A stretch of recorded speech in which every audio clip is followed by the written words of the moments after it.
Dating apps suck, and if you're relying on Tinder, Hinge and Bumble to help you find and meet somebody, then there's a good chance that next year you will still be single. Or even worse, in 5 years' time, you will still be struggling to meet somebody. And why? Because dating apps aren't interested and aren't built for finding new love. Instead, they want to keep you swiping. They want to keep you lonely. They want to keep you paying. But fortunately, today what I want to do is run you through 6 amazing spots where you can meet women in real life that have been tried and tested and proven by my clients recently. I've gathered them all together and I'm going to show you where you can meet women. And then I'm going to throw in some that I think you should never use. And then finally, at the end of all this, I'm going to give you a simple mindset shift that will triple your likelihood of being able to meet the right person. So let's dive in. And the first one, I'm going controversial. I'm going for the one that no one seems to think is a good option right now. But my data proves otherwise, and that is the gym. Based on recent trends, most people have developed this massive aversion all over media, all over socials. It suggests that the gym, no, I've seen the TikToks, that is the worst place. But I can tell you, in the last 2 weeks, I've had 3 clients get dates from the gym.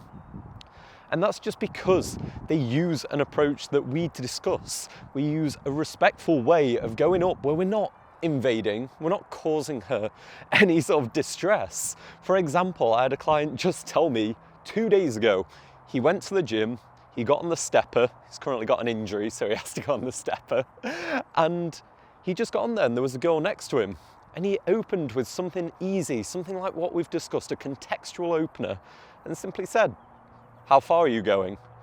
And from that response, they ended up having a 20-minute conversation. They exchanged numbers and arranged to go on a date this week. All it takes is to be able to have something that's quite an easy, basic opener, but then look for the signals. Because if she'd have been like, "Oh, not far," and then just kind of look the other way, then we can probably read into that she isn't interested, and this is where men go wrong. Then they start trying to pursue and chase. No.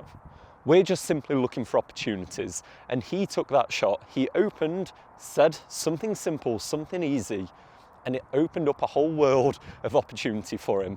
Don't believe the current rhetoric. The gym is still a more than viable place for you to meet women as long as you're open, respectful, and don't chase if you're not receiving signals of interest. Secondly, that would be the mall, which is a great place whilst it's still kind of winter and a bit cold, to go there. I had a client that did well in a perfume shop because he simply opened by saying, asking them to check if his perfume was good or if they like this fragrance. Something super simple. The mall offers you a lot of contextual things to go off. These are not groundbreaking things because you don't actually need that. You've been lied to into thinking you need some miraculous opening line, which is wrong. It's the wrong way to think about it. How I work with guys is we put such an emphasis on opportunity creation because that's what you need. You need a vast amount of opportunities that you're creating, and then your ability to read the signals of when to proceed, what's a green flag, what's green flag go or red flag don't. And that's all it takes, having enough of them so you're not in that position of weakness where you're honestly causing awkward scenarios for girls because you're chasing ones that aren't really interested. That's where all of the issues start. So the second one would simply be going to the mall. Thirdly, cafes. I had a client that absolutely crushed it. In cafes. It was incredible. He got 3 dates in a week from going to cafes. This is a really good one for those of you that are work from home types that are able to just go out to a coffee shop, simply open, speak to a girl, and it's the same thing again. We open with something simple because we're not trying to convince her to be interested by saying something fantastical. We're just knocking on a door and seeing if it opens. If I start a conversation with this girl, does she seem to engage? Does she seem to be smiley? Or is she immediately just back to her work? That is the process of getting good with dating. It's not getting hooked on these 1 or 2 girls that you know, that one girl from the office that we're obsessed about. It's never going to work. It's not the most romantic to say it, but love is kind of a numbers game. It's your ability to generate enough opportunities so you find somebody who is genuinely interested in you. Because I can't tell you how much easier these interactions went for these guys, because they were talking with someone that had some interest in them, that made it easy for the conversation to flow, as opposed to like trying to drag it out of a girl. This is the process, opportunity generation. The fourth spot, I saw a client do well with this. He went to yoga studios. Women outnumber men like 10 to 1 at yoga studios. I'll put a note to this that he was actually experienced in it. I'm not sure, based on some of basically my experience of sending guys out there, it's as effective if you're brand new. You can still try it, but because he had some level of experience with it, he was able to kind of help others. He was able to discuss it in detail. They had that as a shared interest. So you could probably transmute yoga to another shared interest hobby, but one where you have a bit of skill. It seems to be quite challenging if you just jump into a new hobby and it's not something you know anything about. It's not as good as if you have some level of expertise. Next, this is one I discussed with a client last night who was making his first steps of going up and talking to girls. Literally never done it before. Never in his life had he spoken to a stranger girl without just like normal intentions of speaking to someone at the checkout. And he did it from a shared working space because he can work from home. So he goes to a shared working space and he opened with the other alternative to something contextual, which is simply a compliment. He said she had a cool outfit on. And he was so jazzed about this that he was able to have this interaction with a girl that he's never done before.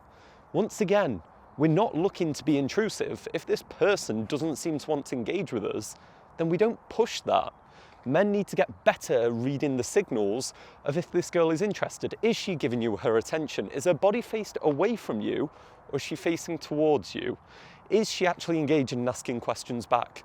Because you are allowed to interrupt somebody, but you're not allowed to repeatedly bother somebody. And in all instances where you see problems occurring online in real life, it's not due to that one instance. It's due to a repetition, a reoccurring pattern of interruption when a guy wasn't picking up on her signals. That's what made the girl feel insecure. That's what made her feel unsafe in the interaction. It's all about being able to create opportunities and read her signals. Sixth, sixth, that is high streets. So I had a client in Australia, Canberra, I believe, went up to a girl just because he saw her sat on a bench on a high street, ended up hitting it off completely, and all he led with was he thought the jumper was cool. Like, it's not more than this. I wish I could just put you in these scenarios where you watch as all this is like, this is all it takes. It's just like, hey, that's a really cool jumper. And you just go over there, and if she's open to it, you have a conversation with her, because some girls, shock, actually want to talk to you. Funnily enough, girls don't particularly like dating apps either. It's often for very different reasons, but they don't like them very much either. And the high street, well, that's how I met my current girlfriend as well. I went out deliberately to a high street on the idea of meeting women. There was not any sort of like ulterior motive. I was just like, oh, I'd like to go meet some people. So I walked out there, saw her walk out of a charity shop, walked over and spoke to her. I told her she looked awesome, and I engaged with her. And then, what are we at? A year and a bit later at this point, we're still dating, because you're not looking for some sort of secret sauce. It is easier. It is that thing you hoped for, where it's not some magical answer. It's just being brave enough to walk over there. So next, I promised you the locations where you definitely shouldn't go, that don't work at all. You know what? I sat there and thought for a while about this. I was thinking of all the places where I'd sent my clients to go to meet women, and like, where had they had some success? For a moment, I thought, maybe not Christmas markets, because I sent a guy to a bunch of Christmas markets and he told me it was like, no, everyone was in groups, everyone was in couples. I was like, okay, it's not exactly the season, but maybe Christmas markets. But then I realized I did a live event in London and like a workshop where I took guys out going to talk to women. We went to a Christmas market and a guy got a girl's number there. So realistically, I thought about it a lot, And there are no bad locations. Sure, there are some neutral ones, and there are some that are better than others. I believe those first 6 are better than a lot of other locations. But there are no bad locations, because there's always opportunity for you. The only one that I could actually think of that is a terrible location to meet women, it's your bedroom. It's sat on the edge of your bed swiping. It's an awful place to meet women because you're not developing any skills, and also real unlikely unless you've got a genie in a bottle somewhere that you're magicking a girl in front of you right there. They're just not turning up. We as men have to kind of put ourselves out there and go to them. And like genuinely, I thought about this for a while and I was just like, I honestly don't think there are any bad locations. Like right here at this park, it's quite dead. But if I really wanted to, I'd go to the other side of the park, which I know is busier, and I'd be able to go and meet women there. What this all leads us to is that mindset shift that I told you will triple your chances of meeting the right girl. And I've seen this. I have seen this play out time and time again. And it simply comes down to, do you have a pessimistic mindset or an optimistic mindset? Because the difference between them two will change your life when it comes to dating. And this is backed by science and data. They ran an experiment on people where they went into a lab and they got handed a newspaper and said that if you can find the coupon in here, you can collect the $100 from us. And on the first page of that, there was a little sign that said, don't worry about the coupon, just go up and show the examiner this point and we'll give you the $100. The people that identified as an optimist prior to this went and saw that and gave the paper away and got their $100. I don't even know that there was a coupon in there. I think maybe they buried it right near the back because they only had a short amount of time. And what this is to say is, if you go out optimistically, you see opportunities that other people never would, because all the people that identified pessimistically, they went flying past that. There was like, no coupon here, no, no, no. And I've seen this. I've seen this in dating. The guys that believe, oh no, there's no opportunities there. I've been to the mall and it was just like, it was teenagers, there was nothing there. It's like, okay, I lived in a tiny town in England with about 10,000 population. I know if I want to, there is still a couple of opportunities there. I even got to see this with a client going out doing his first opportunities this week. Hi. I even saw this literally, I think it was a week ago. First week, I started off really easy, get them going out there, just have a few interactions. And he was texting me, being a bit like, oh dude, I can't really see anyone. Like, I don't know that I'm gonna find this sort of one approach with an attractive girl that I set them up to go for. And I was like, dude, don't worry. My advice was literally like, don't worry, she'll be there. Oh no, man, I've got to leave soon, I've got work. I was like, don't worry, she'll be there. And all I did was instill him a level of like optimism to the interaction. Guess what happened? She turned up. Right at the end, he managed to have a 10-15 minute interaction with a girl just because she turned up. And honestly, I believe this to be true for men. When they go out, I've seen the guys that are just a bit more jaded and embittered, and they don't see all of these opportunities that are so clearly there. Like, if you go out on a high street, you can't tell me they're not. But what they do is they look for reasons why they're right, that there isn't any opportunities here. Oh no, like maybe that was an attractive girl, but she's gone in the shop. It's like we create our own vision, our own world. If you want to find the right person, it comes down to having a little bit more of an optimistic mindset, because if you don't have that, you'll never see her. You'll be blinded to her, like her presence is simply not going to happen.